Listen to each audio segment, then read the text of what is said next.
So what does liturgy mean to me, and why do I think that some people shy away from that word or that idea?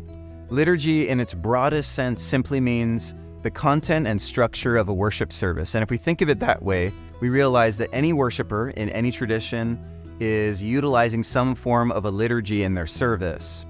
But oftentimes when we use the phrase, we tend to mean it as something more strict that has to do with those traditions in Christianity that use set prayers, that use responsive readings, that use things from the past that Christians have prayed for hundreds of years. And so usually when people struggle with the idea of liturgy, they're reacting to that particular thing.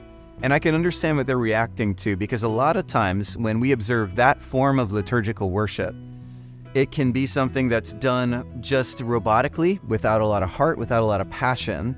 And I think that's a valid complaint, actually. One of my heroes, Thomas Cranmer, I think, who was the guy who helped architect the Book of Common Prayer in the 16th century Reformation.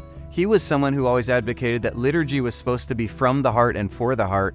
And despite the fact that it was repetitive, it was the same thing, that it wasn't supposed to get rote. So from his own tradition, which birthed Anglicanism, was this idea that doing things that were repetitive from Scripture and from history was never meant to be divorced from the heart. And that's what I'd advocate is the power of liturgical worship in that stream, is if we let those repetitions soak into our mind, heart, and bodies, it actually has a long-term formation effect, especially if we're bent on pressing our heart into it and about always fighting the urge to just check our hearts out and check our brains out and simply say what's on the page.